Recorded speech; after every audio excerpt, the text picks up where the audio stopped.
भाषण दे रहे हैं। बैठिए बैठिए, आप बोलिए ना, आप उधर ध्यान मत दीजिए। राजीव जी, महाराष्ट्र के बारे में उन्होंने चर्चा नहीं की। 4 दिन पहले प्रधानमंत्री ने कहा 70,000 करोड़ का घोटाला हुआ और सबको वॉशिंग मशीन में डाल के बाहर निकाल लिया। अरे वाह भाई वाह, भ्रष्टाचार की परिभाषा कर रहे हैं और देश देख रहा है। आपको भी गृह मंत्री जी, पूरा देश देख रहा है कि कौन से भ्रष्टाचार की आप व्याख्या कर रहे हैं और कौन सा भ्रष्टाचार पर आप नियंत्रण करना चाहते हैं। बैठिए ना बाबा, आप जाइएगा, विदाई होगा आपका। चलिए बैठिए, भाषण दे रहे हैं। बैठिए, आप बोलिए ना, आप उधर ध्यान मत दीजिए। राजीव जी, राजीव रंजन जी, उधर ध्यान मत दीजिए। Address the chair only, address the chair only. कर रहे हैं। केवल आपकी बात रिकॉर्ड में जा रही है।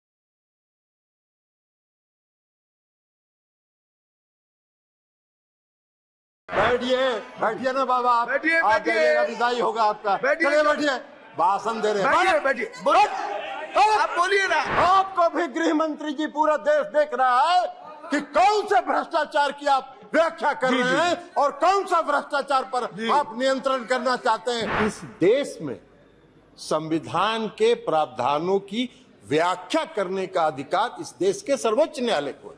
इस सरकार ने सारे लोक लाज को ताखे पर रख दिया और डुबो के इस दिल्ली में शासन करना चाहते हैं। सभापति महोदय, national capital territory of Delhi amendment bill 2023 का विरोध करने के लिए मैं खड़ा हूं।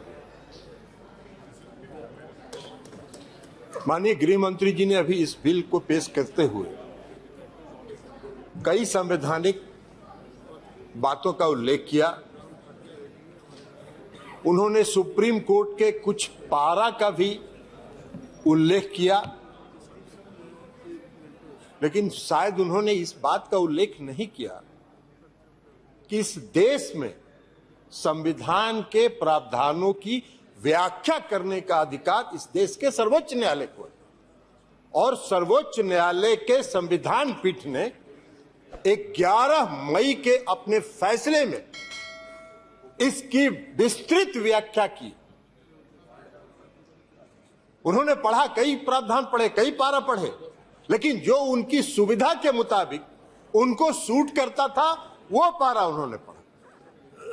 पूरे जजमेंट को नहीं पढ़ा उन्होंने। पूरे जजमेंट में विस्तृत तौर पर सर्वोच्च न्यायालय ने इसके दिल्ली के क्षेत्राधिकार के मामले में व्याख्या की है, संविधान की व्याख्या की है, कानून की व्याख्या की है। लेकिन आपको बैकडोर से शासन करना था। 11 मई को जजमेंट आता है, 19 मई को सुप्रीम कोर्ट बंद होने वाला है, 19 मई को आप अध्यादेश लाते हैं और उसके पहले आप सुप्रीम कोर्ट में रिव्यू पिटीशन फाइल करते हैं। ये लोकतंत्र है क्या? इसी को लोकतंत्र कहते हैं। ऐसे ही लोकतंत्र को आप चलाना चाहते हैं? सभापति महोदय, लोकतंत्र चलता है लोक लाज से और इस सरकार ने सारे लोक लाज को ताखे पर रख दिया और डुबो के इस दिल्ली में शासन करना चाहते हैं। आप बैकडोर से शासन करना चाहते हैं।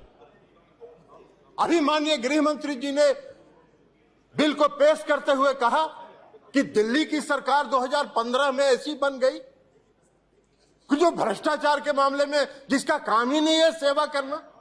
अरे सेवा दिल्ली की सरकार जनता की सेवा कर रही है कि नहीं कर रही है, यह फैसला तो करने का अधिकार दिल्ली की जनता को। आप कैसे बैठ के यहां फैसला कर सकते हैं? आपको कौन अधिकार दिया है यहां फैसला करने की? चुनाव तो आप भी लड़ते हैं दिल्ली में, लेकिन आप 3 सीट पर सिमट जाते हैं। गठबंधन की चर्चा कर रहे थे, इंडिया की भी चर्चा कर रहे थे। अब इंडिया का फोबिया तो उनको समा गया है, इसलिए कि आज तक तो कभी इन्होंने एनडीए की बैठक नहीं की, आज तक कभी नहीं हुआ था। लेकिन जिस दिन इंडिया की बैठक मंगलोर में हो रही थी, उसी दिन इन्होंने एनडीए का बैठक किया। अरे भाई, आपको तो उस फोबिया से आप ग्रस्त हैं, आप उस फोबिया से ग्रस्त हो गए हैं और आपकी विदाई होने वाली है, तो इसलिए भ्रष्टाचार की बात कर रहे हैं। बैठिए ना बाबा, आप जाइएगा, विदाई होगा आपका। चलिए बैठिए, भाषण दे रहे हैं। आप बोलिए ना, आप उधर ध्यान मत